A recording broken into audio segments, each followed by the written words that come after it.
Hvaljen Isus i Marija. Predstavljam vam predavanje Isusovca patera Slavka Pavina na temu Došašće, priprema za Božić. Ovo predavanje je snimljeno na Radio Mariji, a digitalno obrađeno u studiju Nova Eva. Posebno zahvaljujemo Hrvatskoj pokrajini Družbe Isusove na ustupljenim materijalima. 4. dio. Dragi slušatelji Radija Marije, hvaljen Isus i Marija. Evo nas u duhovnoj obnovi na početku Došašća, na početku Adventa. Pa vas pozivam da sada mi pokušamo otvoriti svoje srce do kraja Božjoj riječi i da onda stvarno svjetlo te Božje riječi ispuni naše srce, da doživimo što znači vrijeme Došašća, da doživimo kako je Bog onaj koji uvijek dolazi, on je jednom došao, a onda će jednom doći zauvijek u punini i on će na kraju uspostaviti svoju vlast božansku, istine, pravde, dobrote, ljubavi i mira. Dakle, molim vas, pozivam vas da mi sada sve gradimo na snazi i svjetlu Božje riječi. Prije svega moramo povjerovati da ovo što slušamo, da to sada nama Bog govori dok ja čitam i vi slušate. I onda da u tom slušanju odgovorimo u srcu na tu Božju riječ. To će biti prava velika duhovna obnova. Prvo, samo se podsjetimo da je prorok Izaija naglašavao kako će doći Mesija, spasitelj i spasiti svijet. To smo, kako se sjećate, imali prošle nedjelje prvo čitanje.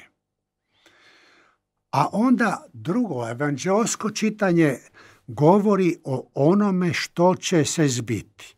A mi ćemo iz ovoga prvog dolaska Isusova koji se zbio prije 2000 godina i ovoga drugoga koji će se zbiti na svršetku vremena svih, mi ćemo shvatiti da taj Bog koji je došao, da uvijek u svakom trenutku, u svim prilikama dolazi onima koji ga čekaju, koji ga traže.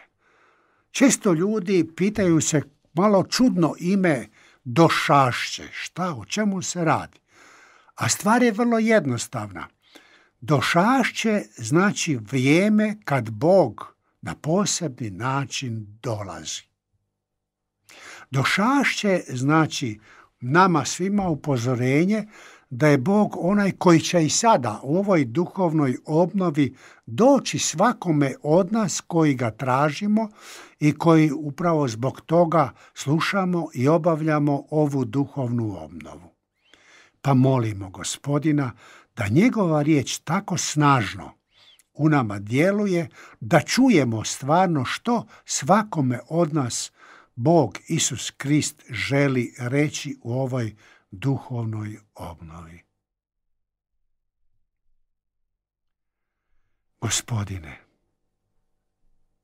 ti si rekao, tko sluša moju riječ i izvršava je, on je kao čovjek koji je sagradio kuću na stijeni. Nijedna oluja ne može je srušiti. Mi želimo svoj život graditi na stijeni, na tebi. Daj da ova tvoja riječ tako zasja u našem srcu, da nam bude i svjetlo, i snaga, i punina života. Nakon ove molitve, dragi slušatelji Radija Marije, sad čujmo ovu Isusovu riječ kao da prvi puta u životu to čujemo. Čujmo je kao da svakome od nas Isus to stvarno govori. To nije da sad ja izmišljam, pretjeravam, nego tako je. Znam da je moj profesor Biblije na Gregorijani rekao, kad god čitamo ili slušamo Božju riječ, moramo znati da u tom trenutku dok čitamo ili slušamo, Bog to što čitamo i slušamo nama govori. Dakle, što Isus svakome od nas želi večeras reći. Pročitat ćemo najprije iz Matejeva evanđelja, 24. poglavlja, tekst. I bit će znaci na suncu, mjesecu i zvijezdama, a na zemlji bezizlazna tjeskoba. Bezizlazna tjeskoba naroda, zbog huke mora i valovlja. Izdisat će ljudi od straha i iščekivanja onoga što prijeti svijetu. Doista sile će se nebeske poljuljati. Tada će ugledati Sina čovječjega gdje dolazi u oblaku s velikom moći i slavom. Kad se sve to stane zbivati, uspravite se i podignite glave, jer se približuje naše i vaše otkupljenje. Samo kratko da kažemo, onda ćemo poslije razmatrati o tome. Dakle, Isus govori o kraju ljudske povijesti, koji će se zbiti tako da će se sunce, mjesec i zvijezde poljuljati, da će pokazati se kako ono u što su ljudi stavljali sve svoje pouzdanje zapravo se ruši, nestaje. I onda oni koji su u te materijalne stvarnosti polagali su svoju nadu, izdisat će od straha i očekivanja onoga na što nisu htjeli misliti, a sad će doći. Nakon toga Isus govori onima koji vjeruju. Možemo slobodno reći, Isus govori nama koji obavljamo ovu duhovnu obnovu. Tada će ugledati Sina čovječjega gdje dolazi u oblaku s velikom moći i slavom. Kad se sve to stane zbivati, uspravite se, podignite glave, jer se približuje vaše otkupljenje. Dakle, u trenutku kada je silna tjeskoba, kad ljudi umiru od straha, u tom trenutku Isus nama vjernicima kaže nešto predivno. Vi ćete ugledati Sina čovječjega koji dolazi s velikom moću i slavom i tada uspravite se, podignite glave. Nemojte se dakle žalostiti, nemojte biti tjeskobni jer je to trenutak vašega spasenja. Mi, dragi slušatelji Radija Marije, mi idemo svi prema tom trenutku. Ovo je Isusova riječ. Nebo i zemlja će proći, kaže sam Isus, ali moje riječi neće proći. Da bismo na pametan način čekali ovaj drugi Isusov dolazak, Isus nas upozorava dalje. Pazite, dakle, na se da vam srca ne otežaju u proždrljivosti, pijanstvu ili u životnim brigama, te vas iznenada ne zatekne onaj dan, jer će se kao zamka približiti, nadoći će na sve žitelje po svojoj zemlji. Stoga budni budite i u svako doba molite da uzmognete umaći svemu tomu što se ima zbiti i stati pred Sina čovječjega. Isus, dakle, nas upozorava. Što znači zapravo za nas ova tjeskoba, završetak svijeta? Za nas ljude koji umiremo redovito nakon provedeni određenih godina od Boga života, to znači smrt. I on nama kaže, između moga prvoga dolaska i ovoga drugoga o kome vam ja sada govorim, ja dolazim svakome onome koji me traži. I mi ćemo u tom raspoloženju sada, ovo što smo čuli, mi ćemo lijepo razmišljati srcem, slušati ono što smo čuli ušima i razumjeli razumom. To ćemo pokušati sada srcem čuti. I onda iz toga izvući veliku korist. Jednostavno ćemo se naći u jednoj divnoj stvarnosti između prvoga i drugoga slavnoga Isusovog dolaska postoji treći dolazak, to je onaj koji dolazi, evo, Isus i nama sada u ovoj duhovnoj obnovi. Prvo, Bog je jednom došao. Mi znamo, utjelovio se po Duhu Svetom. Bog je, dakle, svojim duhom zahvatio u život djevice Marije i ona je po Duhu Svetom začela Sina Božjega i rodila ga i bdjela nad njim kao djetetom. Isus je rastao u tišini, u skrovitosti sve do svoje 30. godine. A onda je 3 godine propovijedao, naučavao, čudesa činio, objavio se kao Bog i sve nam je rekao što trebamo činiti. Na kraju se žrtvovao za naše spasenje, za spasenje svakoga od nas koji o tome sad razmišljamo. Onda je uskrsnuo od mrtvih i tako nam pokazao da će on uskrisiti sve nas ako u njega vjerujemo, ako se s njim družimo, ako smo s njim sjedinjeni. On će nas sigurno uskrisiti. Kako ono rekao kad je govorio o Euharistiji. Tko blaguje moje tijelo i pije moju krv, ima život vječni i ja ću ga uskrisiti u posljednji dan. Kao što je on uskrsnuo nakon 3 dana, tako će on uskrisiti svakoga od nas kad dođe to vrijeme. Nakon toga, nakon što je uskrsnuo, on je uzašao na nebo. On je otišao tamo gdje je njegovo mjesto, slikovito govorimo. Dakle, duhovno stanje. To je božanski život. I on nas tu čeka. On je došao zato da svakoga od nas očisti od grijeha, da nas uhvati za ruku, prigrli, zagrli i da nas dovede u svoj božanski život. To je bila njegova uloga. Uloga prvog njegovog dolaska. Mi o tome stalno govorimo, ali nažalost malo o tome doživljavamo. To jest premalo doživljavamo stvarnost. Zato je Isus, kao što je pokojni sveti, odnosno blaženi otac Papa Ivan Pavao II rekao, da to je Isus jedini spasitelj svijeta. On je jedini moj spasitelj. I on želi da ja to sad doživljavam, njega kao spasitelja.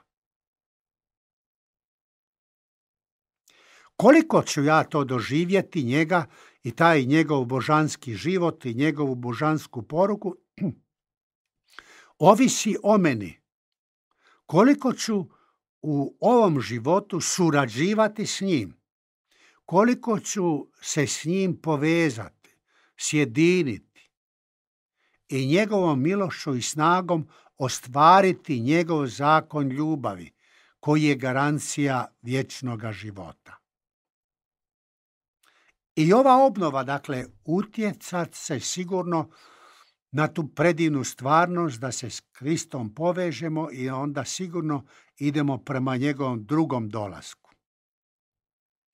To je, dakle, smisao svakog ljudskog života. Tražiti Isusa, prepoznati ga, slušati ga, sjediniti se s njim i s njim kroz ovaj zemaljski život ići u vječni život. To je smisao cijelog života, posebno je to smisao ovog vremena došašća. Zašto? Jer kao što smo rekli, stavili smo se u okvir između 2 Isusova dolaska. Došašće znači između ta 2 dolaska Isus dolazi svakom čovjeku. Želi se s njim povezati, sjediniti i tako mu osigurati onaj zadnji vječni cilj zbog kojega je on došao na ovu zemlju.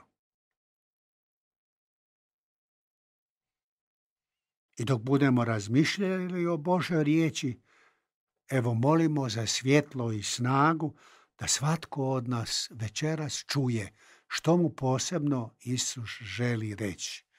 Na tom, dakle, putu od prvog njegovog dolaska do drugog, na putu našega života, što ja trebam činiti? Što ja trebam u svakodnevnom životu ostvarivati? Koju njegovu želju, volju? Pa idemo sada s tim raspoloženjem po redu. Onaj, dakle, zadnji dan bit će znaci na suncu, mjesecu i zvijezdama. Dakle, sve ono što nas okružuje, o čemu ovisi naša zemlja, kao što znamo, tu će se pojaviti znaci da je kraj svega toga. Svega ovoga reda od kojega mi živimo.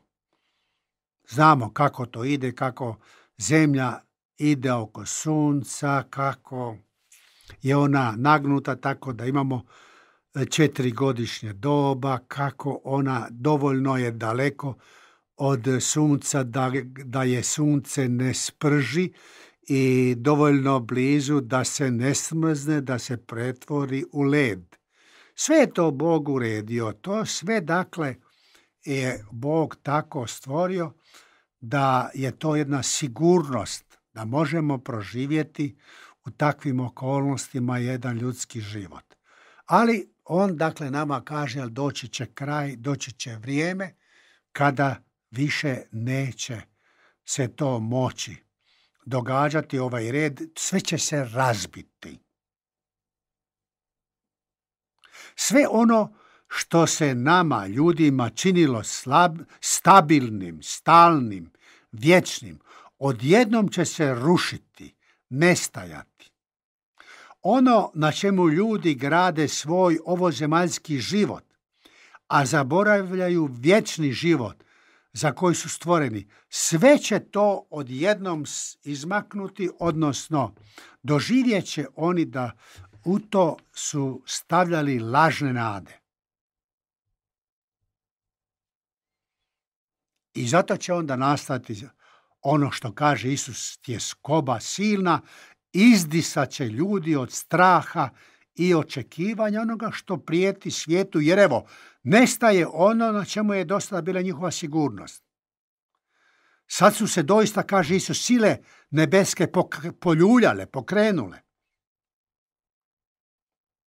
Kad ovako razmišljamo o toj materijalnoj stvarnosti, o svemiru, o tom, rekli bismo, rasulu,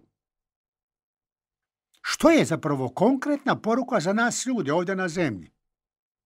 Vrlo jasna poruka. Ljudi koji su stavljali svoju nadu u materijalnost, zemlju, sunce, zvijezde, mjesec, svi oni koji su samo tu stvarnost doživljavali kao jedinu i koji su nijekali Boga i zapravo sebe stavljali na mjesto Boga, svi će oni doživjeti najstrašnije razočaranje. Doživjet će da su bili na lošem putu, da su napravili loš izbor, da su zapravo na taj način upropastili svoj život. Za nas vjernike jako je važno da o tome razmišljamo, jer živimo u jednom materialističkom mentalitetu, gdje materialisti koji su ograničeni i koji prema ovim Isusovim riječima stvarno posve krivo žive, na kriv način. Ti materialisti se smatraju pametni, mudri, jedino ispravni, a mi koji se oslanjamo na Božju riječ, mi smo kao ograničeni, mi smo kao ljudi koji nisu samostalni i tako dalje. Dakle, mi vjernici moramo zaista sad shvatiti da Bog, da Isus Krist ovim svojim riječima želi nama reći, pazite vi, nemojte dopustiti da vas materializam utopi, otruje, da vas ograniči na ovaj materijalni svijet vidljivi. Nemojte dopustiti da i duh materijalizma da on zavlada vašim životom, jer to znači za vas će to biti propast.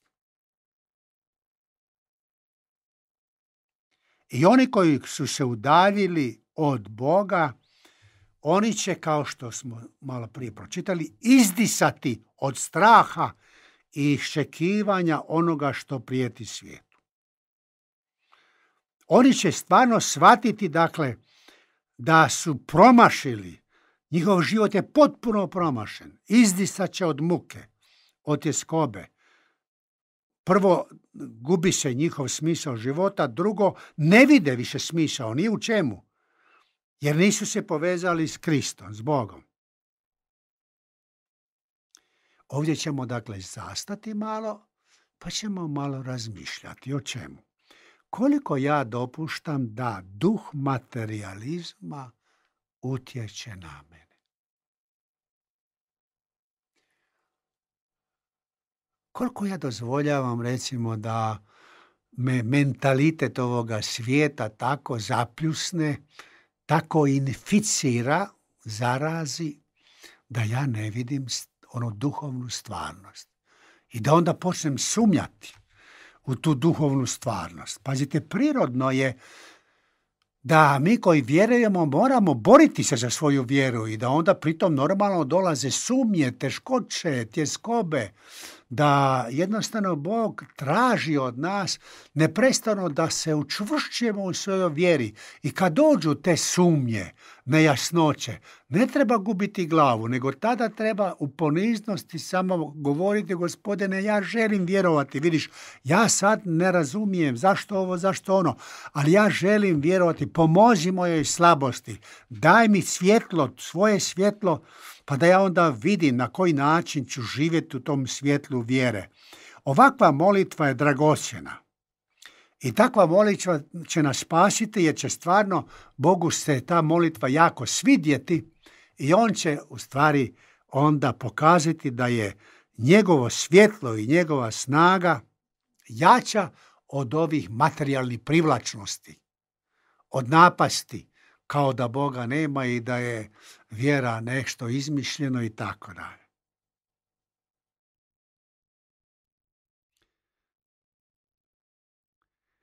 Ljudi koji su ostavili Boga, na kraju će shvatiti da njihov život nije imao nikakve sigurnosti i smisla.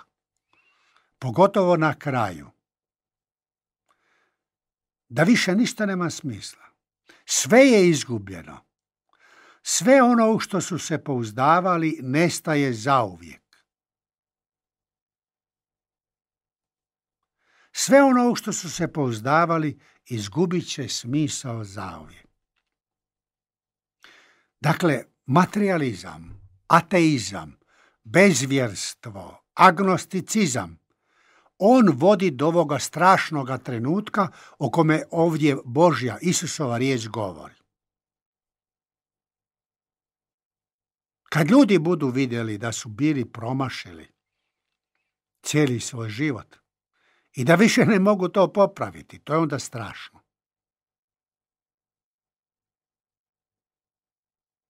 Evo zato sada ostanimo kroz nekoliko trenutaka u molitvi, pa molimo da prepoznamo te napasti materializma, ateizma, da vidimo svatko od nas na svoj način je napastovan, pa da onda Gospodin nam pomogne i da sami znademo u takvim trenucima onako još se više priljubiti uz Gospodina i moliti ga, vjerujem, pomozi mojoj nevjeri, Gospodine, vjerujem, ali znaš da je moja vjera slaba. I onda će nam Isus pomoći, tako da ne trebamo se bojati napasti što se tiče vjere. Ne moramo se bojati jer je Gospodin s nama. Uvijek je s onim koji želi vjerovati i zato on onda zapravo nas izvlači iz te tame. Evo, sad se s njim zaustavimo i družimo se i molimo ga za to.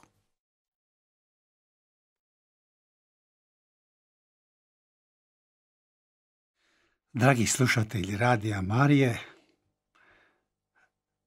ja bih vam preporučio da nikad ne zaboravimo ovu strašnu sliku. koju je Isus dao kad govori o posljednjem danu, posljednjem sudu, posljednjim trenucima ljudske povijesti. Znaci na nebeskim tijelima, bezizlazna tjeskoba naroda, izdisat će ljudi od straha i očekivanja onoga što im prijeti. Pazite, to je rekao Bog, Isus Krist. On nije izmišljao ništa. On je dakle dao takvu strašnu sliku. Zašto? Da bi upozorio ljude da se ne igraju sa svojim ateizmom, materijalizmom. A šta će onda biti s vjernicima? S onima koji su se pouzdavali u Krista kao jedinog spasitelja svijeta? Šta će biti s nama koji sada obavljamo ovu duhovnu obnovu? Slijedi druga slika, rekao bi prelijepa, preutješna. Isus kaže, tada će ugledati Sina čovječjega gdje dolazi u oblaku s velikom moći i slavom. Kad bude takve strahote, kad su takve strahote prisutne, tada dolazi Sin čovječi. Dolazi Sin Božji. Spasitelj svijeta, gospodar svijeta. Na oblaku, to znači božanskim tim moćima. Velikom moći i slavom. I sada Isus kaže, kad se sve to stane zbivati, za vas nije ono što sam gore rekao, za vas nije to trenutak strave, tjeskobe.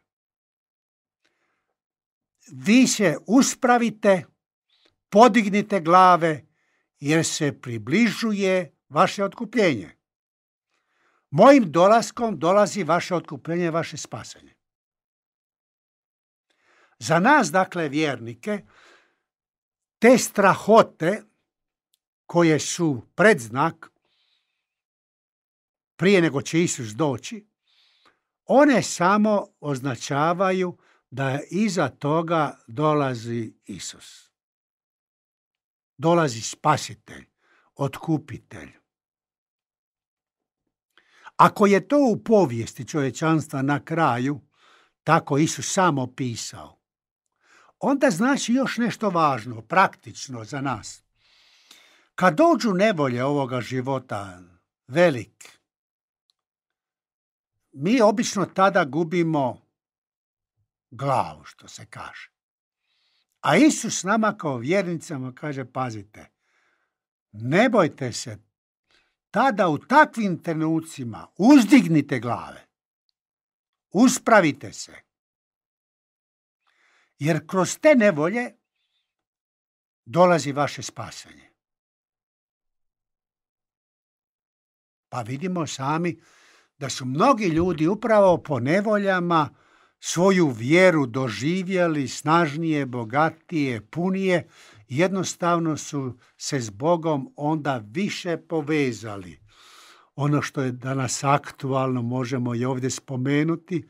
Vidite, naši generali koji su nepravedno bili osuđeni i trpjeli u zatvoru kao krivci, kao zločinci, šta ti ja znam.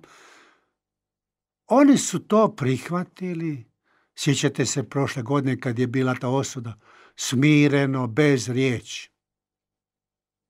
Ali isto tako ove godine, kad je Bog htio da dođe istina na vidjelo i pravda, oni su jednako tako mirno slušali, prihvatili iz Božje ruke i evo kako vidite, oni su postali pravi vjernici.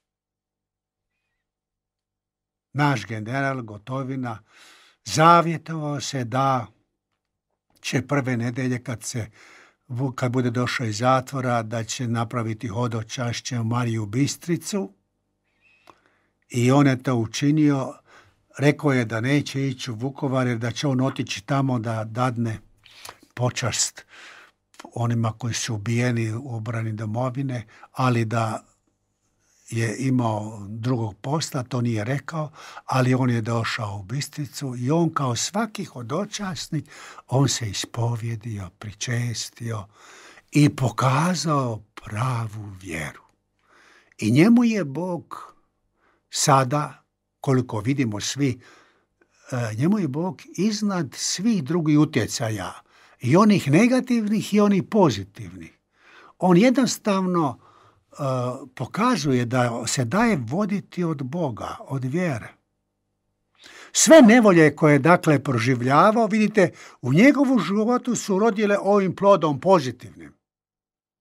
On je postao pravi vjernik, pravi Božji suradnik. Tako ima mnoštvo primjera i zato molimo ovdje Gospodina kad dođu nevolje, kad moramo proživljavati najgore trenutke i prilike i neprilike, bilo da se radi o neuspjesima u životu, bilo o nekim nepravdama koje nam drugi čini, bilo recimo bolestima kojima nas Bog pohađa, nikad nemojmo gubiti glavu. Sjetimo se, u svemu tome, nakon svega toga dolazi Sin čovječji, dolazi Spasitelj. On je onaj koji nam kaže da će sve okrenuti na dobro.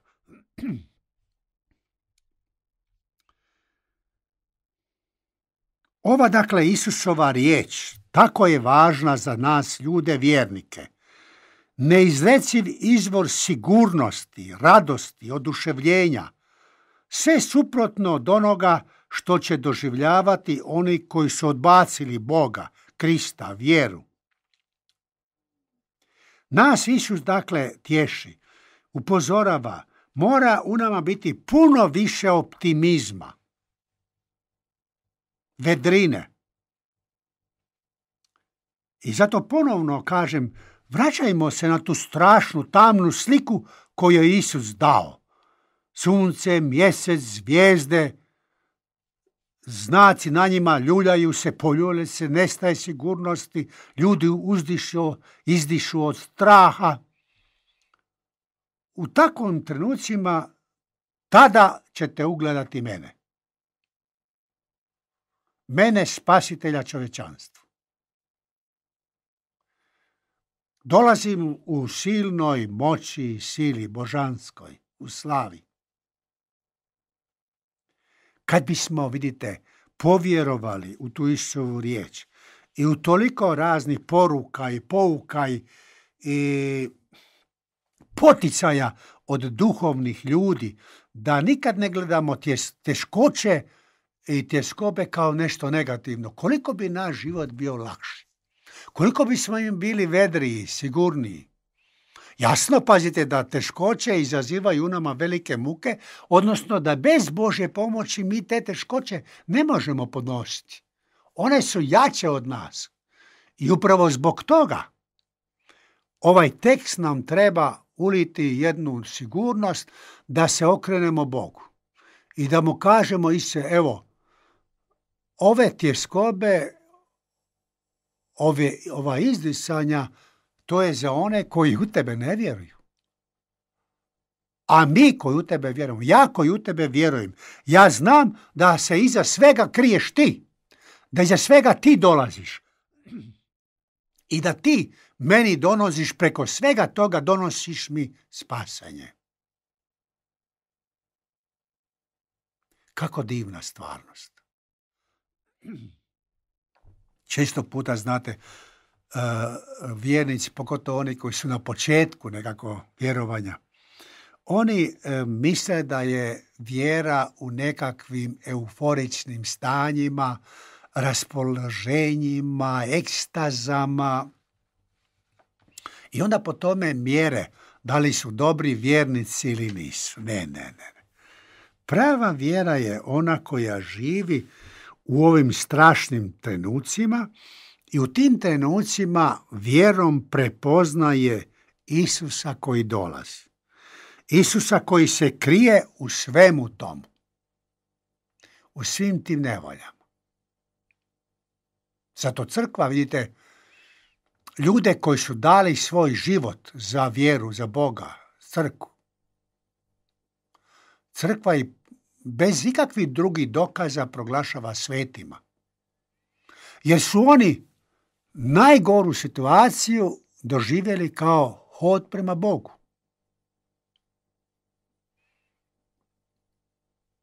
I mi znamo kako su sveci, Ignacij Antiohijski molio tamo da kršćane u Rimu da mu ne spriječe da bude predan zvijerima, da ga razderu. Jer to je za mene dolazak k Bogu. Ako vi meni spriječite to, onda ja neću doći Bogu. On, dakle, vidite, ta najstrašnije te trenutke doživljava kao hod prema spasenju, prema spasitelju.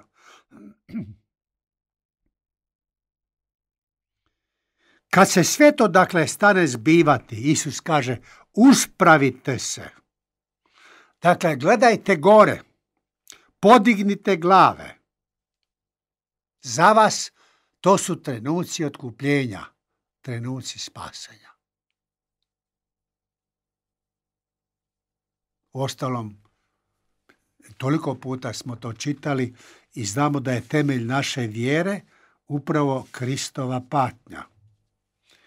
Isus Krist je bio, dakle, uhvaćen, lažno optužen, nepravedno osuđen, izmrcvaren, ubijen.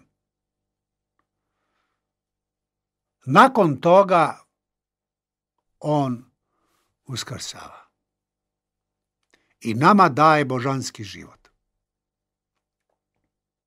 Sve to prošao da bi onda nama podijelio ono zbog čega je došao na ovaj svijet. Kad bismo to imali na umu u tim teškim trenucima, onda ne bismo trebali imati utjehe sa strane ljudi. Ne bismo plakali, ne bismo uzdisali. Bilo bi nam teško, jasno da je teško. I Isus je bio u muci i znamo da se krvlju znojio. Ali, ako je naša vjera jača od svih tih teškoća, onda je nešto predivno da mi pobjeđujemo sve te teškoće. I onda kad smo mi nemoćni, mi znamo, Isus je u Getsemaniju molio Oca i Otac mu je pomogao. I onda kad mi molimo u teškoćama, onda nam Bog na čudesan način pomaže, pa bi vas upozorio na one trenutke kad ste već doživjeli, kad ste u teškoćama molili Boga i kad ste doživjeli kako je taj Bog pokazao svoju moć. On dolazi, kao što sam Isus kaže, s velikom moći i slavom. On dolazi k nama s velikom moći i slavom. I kad mi imamo povjerenje u njega, onda mi pobjeđujemo sve te tamne strane. Mi pobjeđujemo sve zlo. I zato čekati Gospodina. Znači prihvatiti život sa svim onim što život u sebi nosi. To ima lijepi, predivni trenutaka. Ima jako teški, mučnih. Nije bitno. Za nas je važno da mi kroz sve to znamo da dolazi onaj koji donosi nama otkupljenje.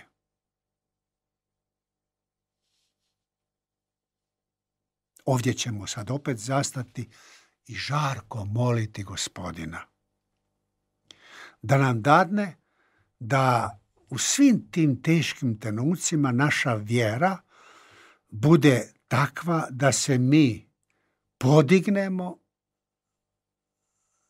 da se uzdignemo, da glave dignemo, da jednostavno budemo uvijek uspravni, da ne klonemo pod teretom života, nego da vjerujemo kroz sve to Isus donosi nama naše spasenje. Molimo žarko tu milost.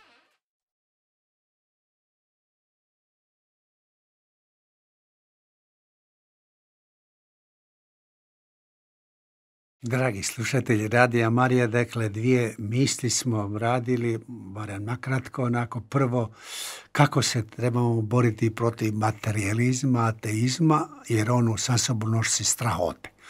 Drugo, kako se moramo izboriti snagom Božjom, moramo izboriti pobjedu nad svim strašnim događajima, jer mi koji vjerujemo, mi smo s Bogom i nama sve te mračne strane, teškoće donose otkupljenje, to je Isusova riječ.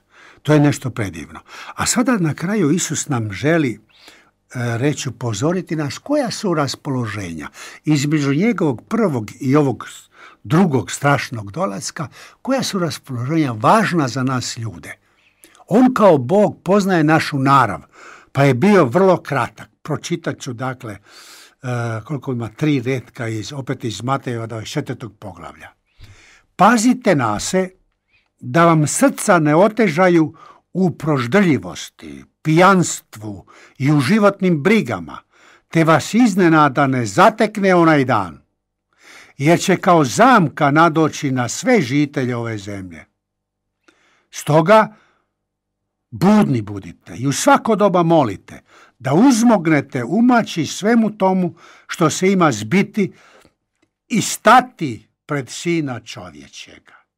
Evo Isus, dakle, tumači konkretno na što mi moramo u životu paziti da možemo na kraju stati pred Sina čovječega s radošću, zahvalnošću. Dakle, što on kaže? Pazite na se da vam srca ne otežaju u proždrljivosti, pijanstvu ili u životnim brigama. Isus navodi 2 najteže, najveće sklonosti, opasnosti kojima ljudi robuju. A to je, recimo, robovanje strastima, užicima, proždrljivosti, pijanstvu. Tu se može dodati seksualnost, to isto tako robovanje užitku.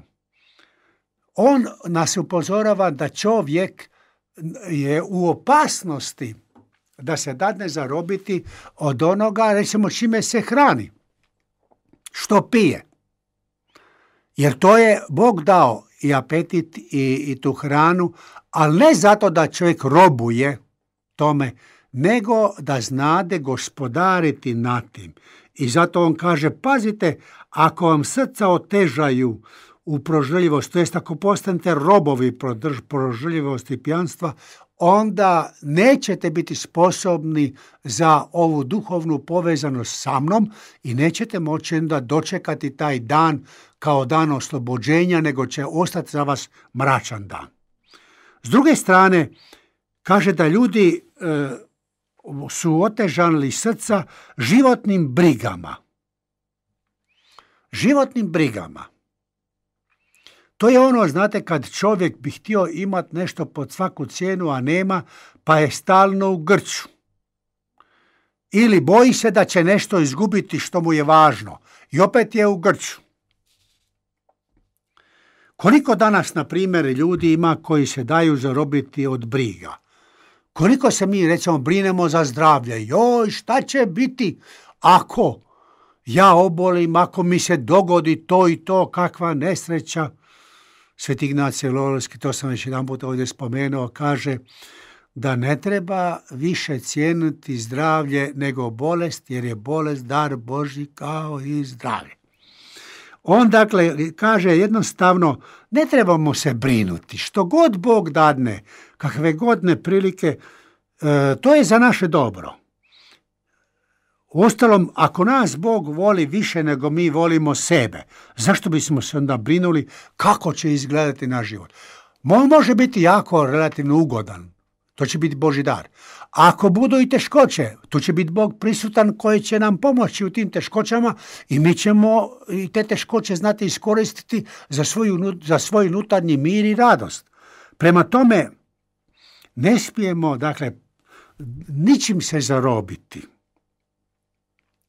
Ne smijemo, dakle, pritisnuti se ono što je slika njegova, dakle, da smo pritisnuti dolje, nego se moramo uspraviti, biti slobodni od ovih nagona, da bi se mogli onda dočekati taj dan. Kaže da vas taj dan ne zatekne. Znači, ako smo zarobljeni, onda smo kao i ateisti. Nismo, dakle, u Bogu. Nismo spremni dočekati onaj drugi život, duhovni život, vječni Božji život. I onda on upozorava da će taj drugi život, odnosno Krist koji će doneti taj drugi život, da će on doći kao zamka na sve žitelje po svoj zemlji. Kao zamka. To znači iznenada. Mi često puta, kad se dajemo zarobiti od ovoga što Isus kaže da se ne smijemo zarobiti, onda mislimo, ma dobro, pa daleko sam ja od smrti, pa kad će to, pa ništa. A ne znamo da to može doći iznenada. Isus upozorava da je on onaj koji dolazi iznenada i zato ne smijemo dopustiti da se uljuljamo u takvu jednu neozbiljnost, pospanost, tromost, nego on dalje kaže, stoga budni budite. U svako doba molite. Budni budite. Šta znači u stvari biti budan? Biti budan znači promatrati sve u svjetlu Isusove prisutnosti. Gledati sve u svjetlu vjere, u svjetlu Božjem, u svjetlu Božjega života. Biti budan znači živjeti već tim duhovnim životom koji nam Isus poklonio svojim dolaskom, svojom smrću i uskrsnućem. Biti budan jednostavno znači biti svjestan da ovdje sam na prolazu. Da ovdje nema na zemlji ništa stalno, da je moja vječna domovina i vječna stabilna stvarnost poslije ovoga života. Onda Isus dodaje još jednu misao, u svako doba molite. Mnogima, pazite, taj Isusov izraz zagonetan. Pa kako ja mogu u svako doba moliti kad ja, na primjer, moram raditi? Recimo, tehničari moraju paziti na strojeve, drugi koji poučavaju, druge moraju pratiti predmet koji poučavaju i tako dalje. Kako ja mogu biti stalno, Isus kaže, da moram stalno moliti. Svako doba molite. Što to znači? U svako doba moliti.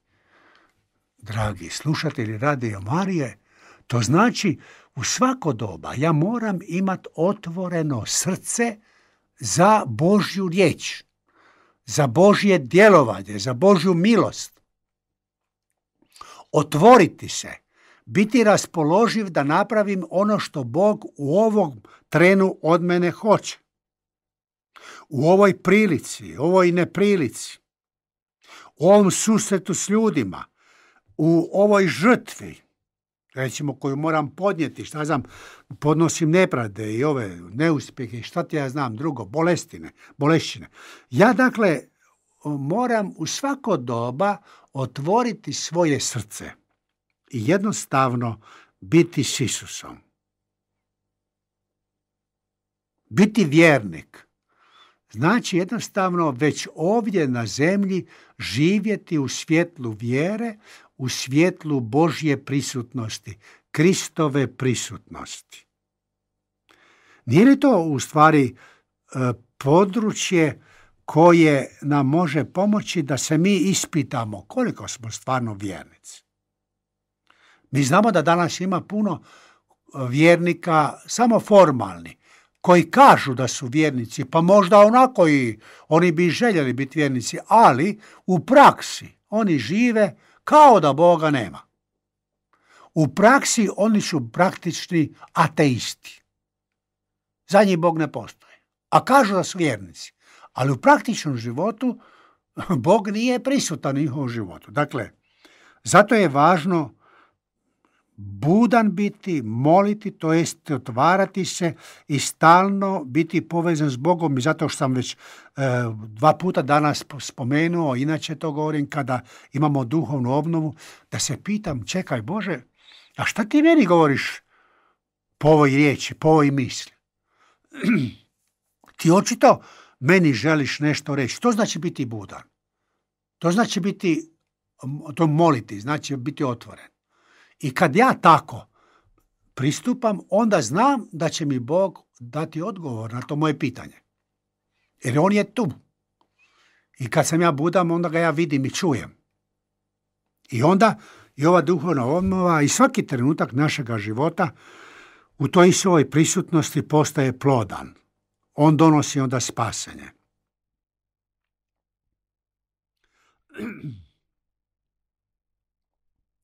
Treba dakle moliti stalno i na taj način onda biti pravi, praktični vjernik i već sada ovdje na zemlji ja ću u stvari živjeti onda onim životom kojim ću u vječnosti živjeti. Zapravo na taj način onda, pazite, nema razlike između ovoga i vječnog života. Postoji samo jedna granica, to je smrt.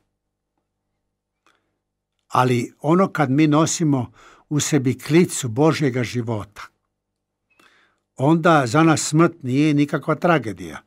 Samo prestanak života ovdje zemaljskoga i prelazak u onaj drugi život. Zašto je važno biti pravi ovakav praktični vjernik? Koji živi u svjetlu vjere, koji živi u neprestanoj molitvi, stalno je otvoren za Božje djelovanje. Zašto? Jer kaže Isus, onda ćete moći umaći svemu tomu, što je malo prije spomenuo, te strahote koje čekaju ljude koji ne vjeruju. Umaći ćete tim strahotama i onda ćete stati pred Sina čovječega. Znači, kad ja ovako živim u svijetu vjere i u molitvi, kad ja stvarno sam povezan s Bogom, onda ja, kao što smo na početku rekli u prvom dijelu ovog razmišljanja, onda ću ja pobijediti sve zlo, sve nevolje, sve patnje. Ja ću onda preko svega doći do Sina čovječega. Ja ću stati pred Sina čovječega, kao što Isus kaže, stati.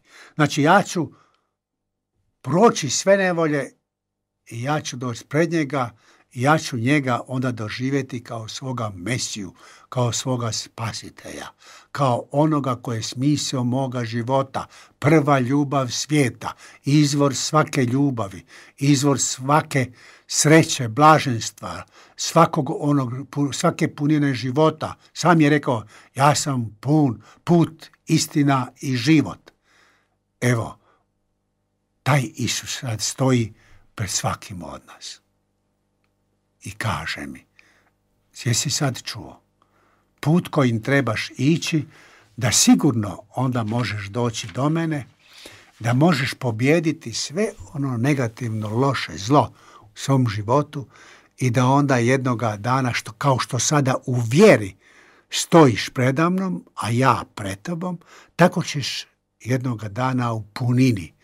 I taj naš susret će se pretvoriti u vječni zagrljaj, vječnu ljubav, vječno sjedinjenje s Bogom, s Kristom.